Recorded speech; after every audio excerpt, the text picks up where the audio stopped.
Nous sommes le 16 septembre 2016.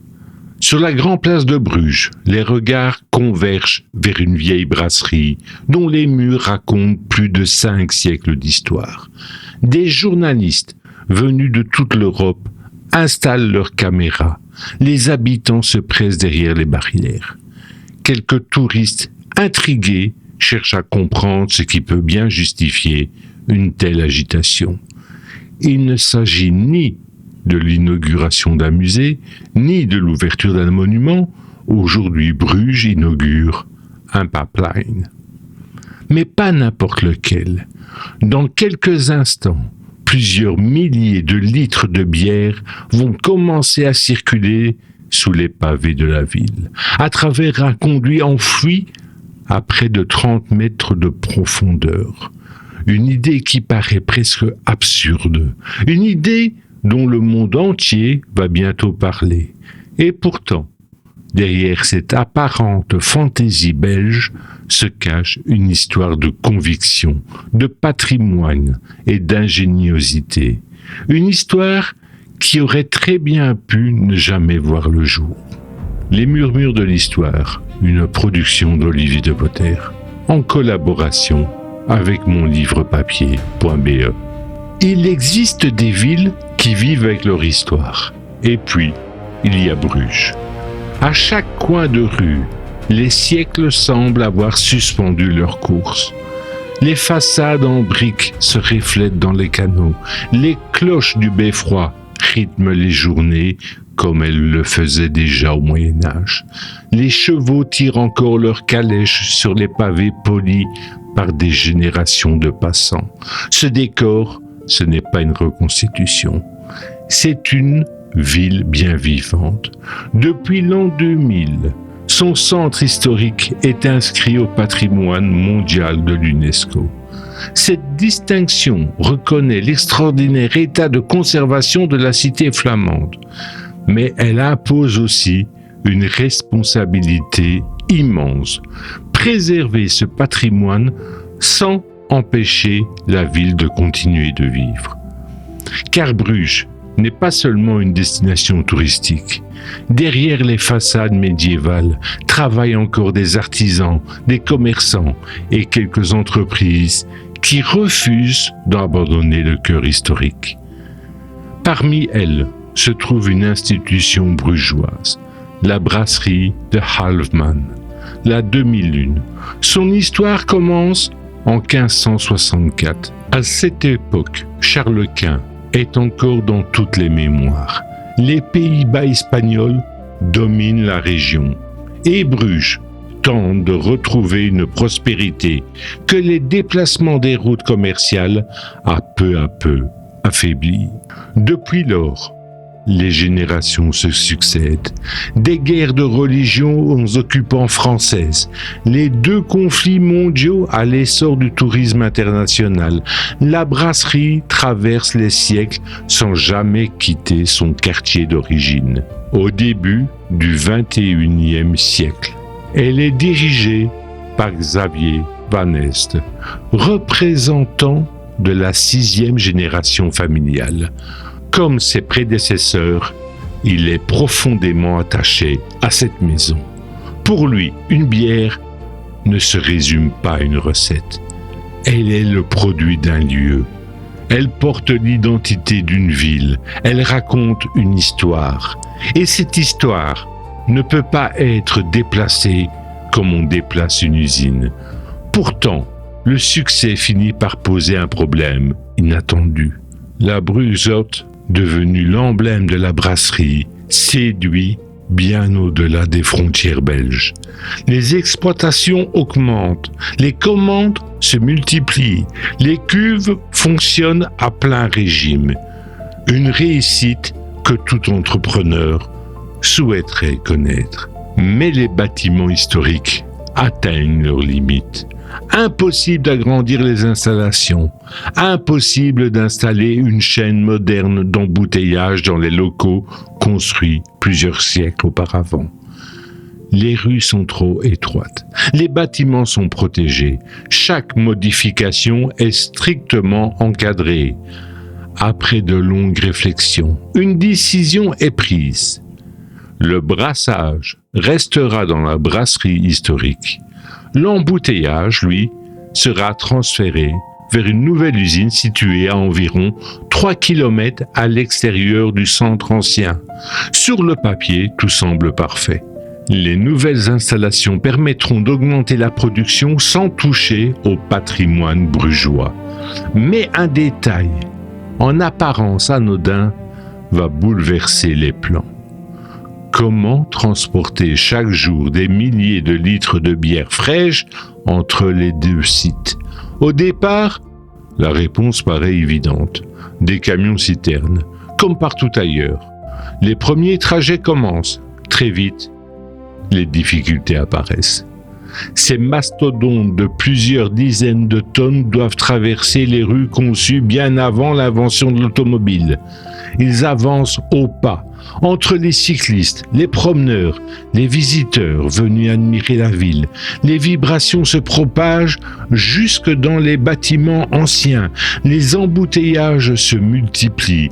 Les riverains s'inquiètent, les responsables du patrimoine aussi. Chaque camion rappelle une évidence. Cette solution ne pourra pas durer. Autour de Xavier Van Est, certains commencent à évoquer ce qui semble inévitable. Quitter définitivement le centre historique, construire une nouvelle brasserie en périphérie. Tourner une page vieille de plus de 400 ans. Pour beaucoup, c'est la seule décision raisonnable. Mais parfois, les grandes innovations naissent précisément au moment où toutes les solutions paraissent avoir été épuisées.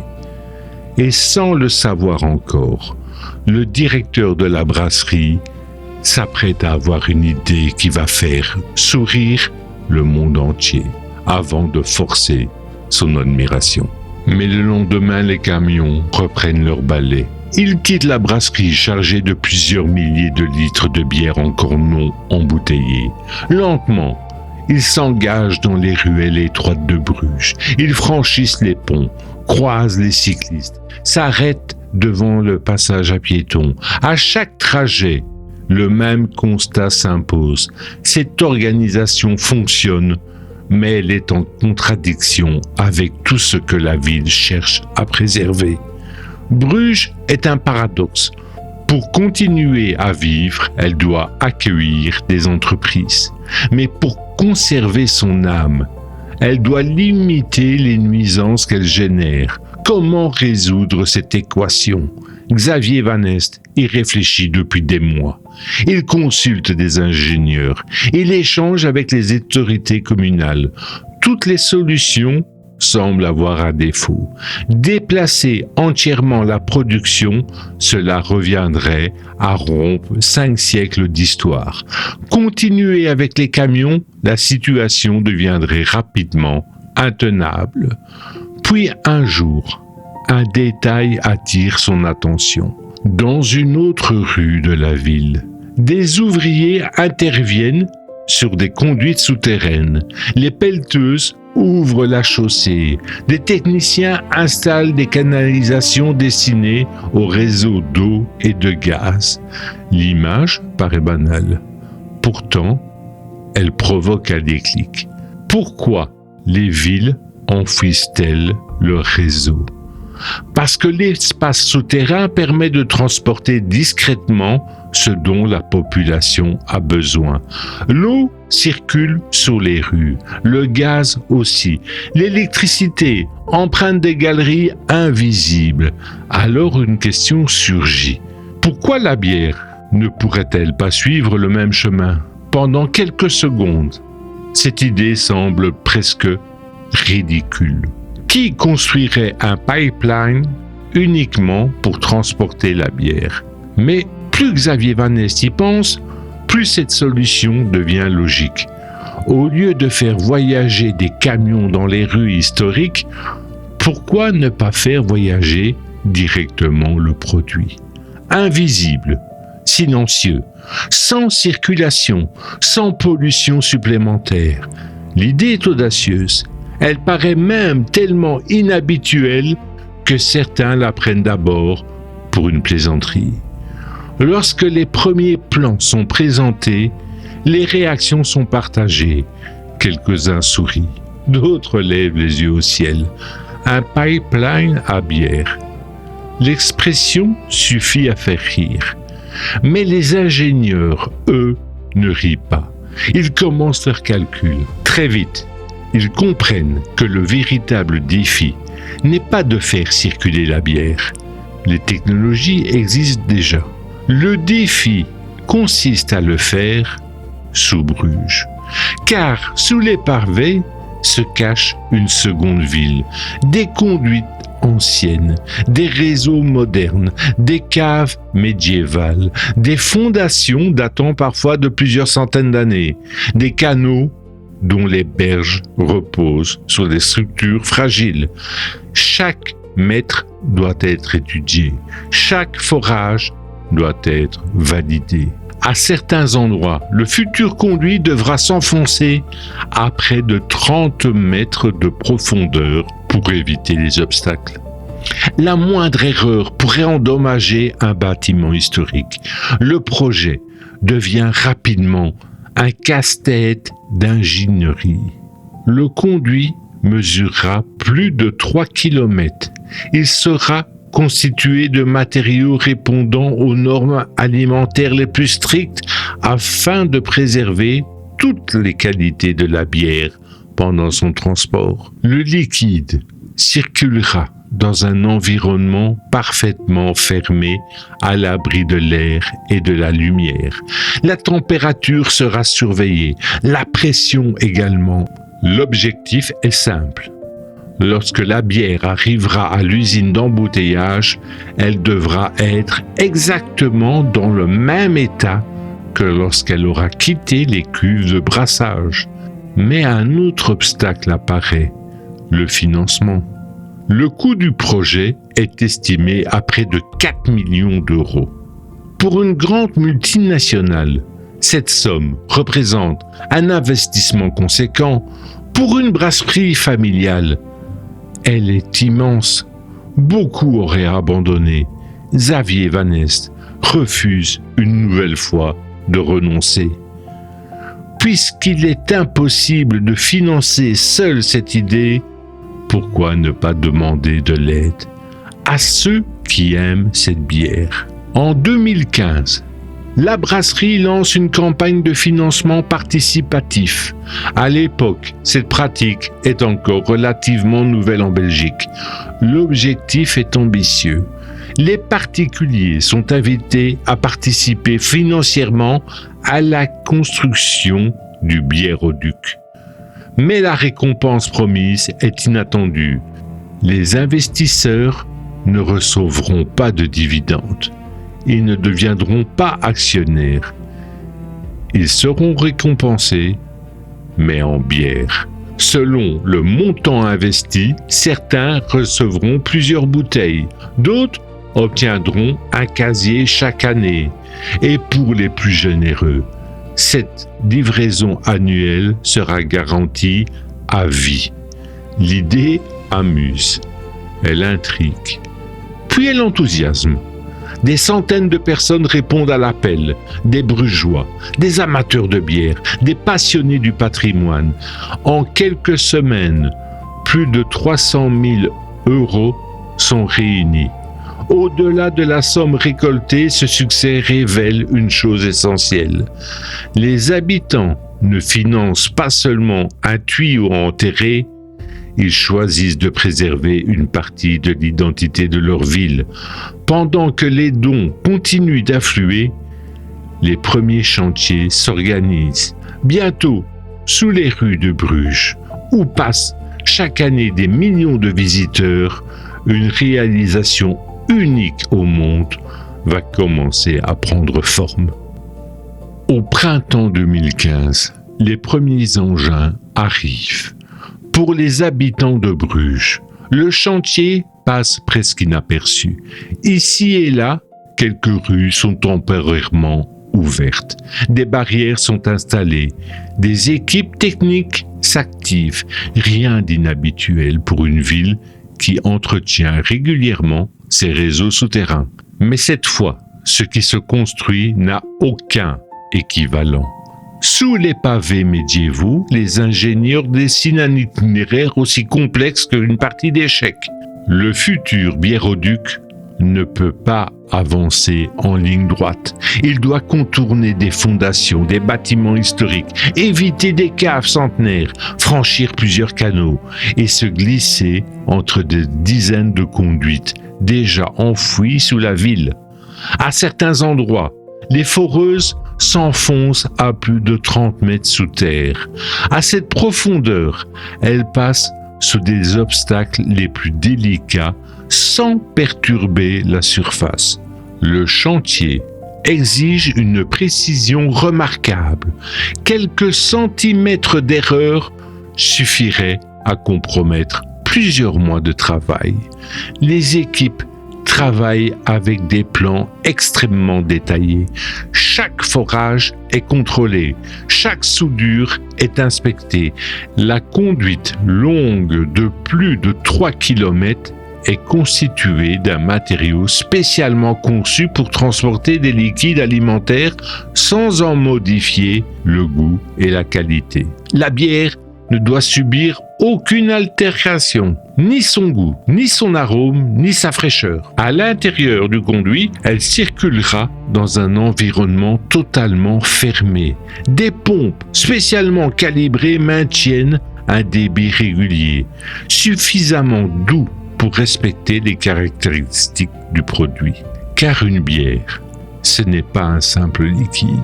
Elle est le résultat d'un équilibre fragile entre le malt, le houblon, la levure et le temps. Un transport mal maîtrisé pourrait en modifier le caractère. Pendant ce temps, la curiosité grandit. Les médias commencent à s'intéresser au projet. Un pipeline à bière. L'expression fait sourire, jusqu'aux rédactions étrangères. Des journalistes britanniques, allemands, américains ou japonais contactent la brasserie. Beaucoup pensent d'abord à une opération publicitaire. Puis ils découvrent que c'est vrai. Les reportages se multiplient. Peu à peu, le biéroduc devient l'un des chantiers les plus insolites d'Europe. À Bruges, les habitants suivent l'évolution des travaux avec une certaine fierté. L'idée qui paraissait extravagante quelques mois plus tôt est en train de devenir une réalité. Au fil des semaines, les différents tronçons sont reliés les uns aux autres. Les ingénieurs procèdent ensuite à une longue série d'essais. Avant d'y faire circuler la moindre goutte de bière, la conduite est nettoyée, désinfectée et soumise à des tests de pression particulièrement exigeants. Aucune fuite n'est tolérée. La moindre anomalie doit être corrigée. Lorsque toutes les vérifications sont terminées, vient enfin le moment le plus attendu. Le 16 septembre 2016, plusieurs centaines de personnes se rassemblent devant la brasserie de Halfman. Des élus locaux, des habitants, des journalistes et bien sûr, de nombreux amateurs de bière. L'ambiance est presque festive. Pourtant, l'inauguration porte sur une infrastructure enfouie sous terre, invisible aux yeux de tous. Après les discours officiels, le système est mis en marche. Dans un silence presque total, les pompes entrent progressivement en action. Au même instant, la première bière commence son voyage. Elle quitte la cuve de brassage du centre historique et s'engage dans la conduite souterraine. Elle traverse discrètement la ville. Quelques minutes plus tard, elle atteint l'usine d'embouteillage située à plusieurs kilomètres. Le pari est gagné. Le biéroduc fonctionne parfaitement. Désormais, il peut transporter jusqu'à 4000 litres de bière par heure, dans un sens avec une capacité maximum d'environ 6000 litres par heure selon les besoins de production. Les quelques 500 trajets annuels de camions-citernes disparaissent presque entièrement du centre historique. Les rues retrouvent leur tranquillité. Les vibrations diminuent. Le patrimoine est mieux protégé. Ce qui n'était qu'au départ qu'une idée audacieuse devient rapidement une référence mondiale en matière d'innovation au service du patrimoine. Et le plus étonnant reste sans doute que depuis ce jour, des millions de visiteurs parcourent chaque année les rues de Bruges sans imaginer qu'à quelques dizaines de mètres sous leurs pieds s'écoule lentement une rivière de bière. Depuis son inauguration, le biéroduc est entré dans le quotidien des Brugeois. Il ne fait pas de bruit. Il ne se voit pas, il ne ralentit personne, et pourtant chaque jour, il accomplit discrètement ce pourquoi il a été conçu. Relier le passé à l'avenir. À la brasserie de Halfman, le brassage continue exactement là où il a toujours eu lieu.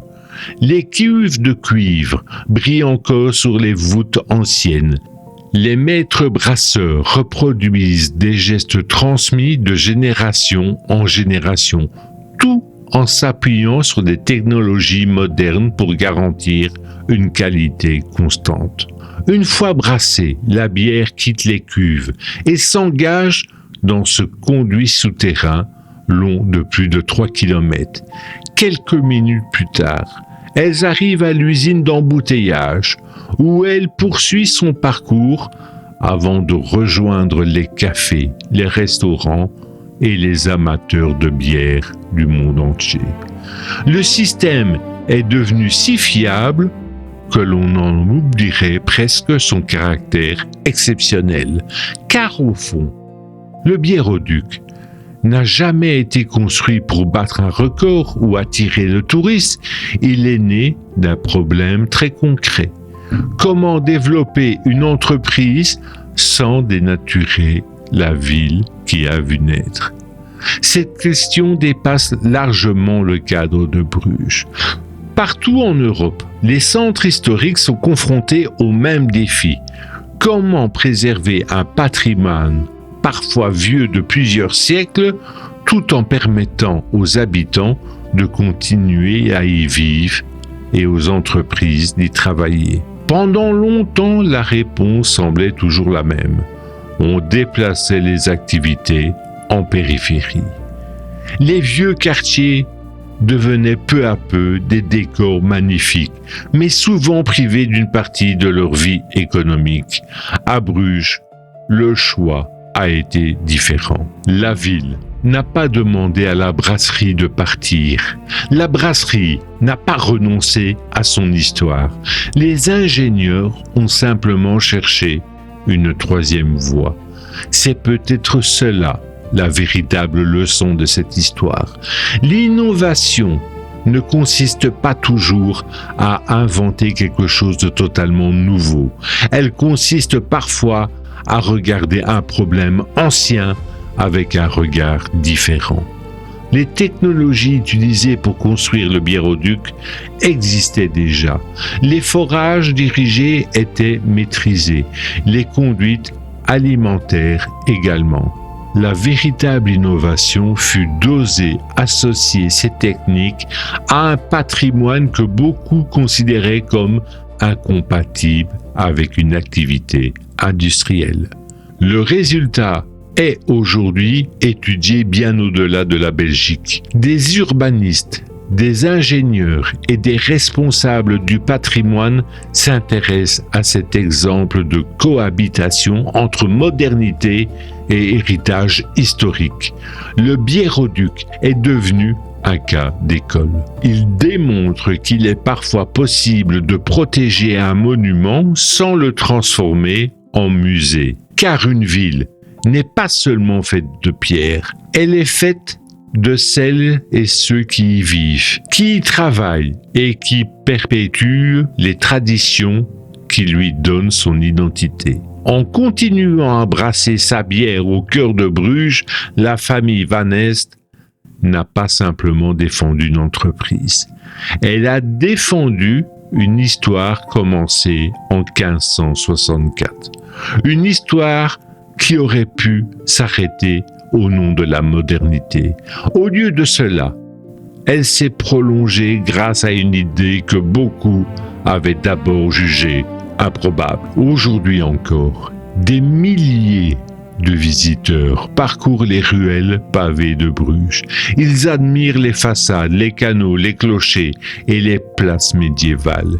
Ils lèvent les yeux vers le ciel sans imaginer qu'à quelques dizaines de mètres sous leurs pieds, un autre voyage est en cours, celui d'une bière qui traverse silencieusement la ville avant de poursuivre sa route vers les quatre coins du monde. Au fond, cette histoire nous rappelle que les plus belles innovations ne sont pas toujours les plus spectaculaires. Elles sont souvent celles qui permettent de préserver ce qui semblait condamné à disparaître, parce que le progrès n'efface pas nécessairement le passé. Lorsqu'il est guidé par l'intelligence et le respect, il peut aussi devenir le meilleur allié de la mémoire. Vous venez d'écouter Les Murmures de l'Histoire, une histoire écrite, vérifiée et racontée par Olivier de Potter, en collaboration avec monlivrepapier.be. Retrouvez tous les épisodes sur la chaîne YouTube Les Murmures de l'Histoire.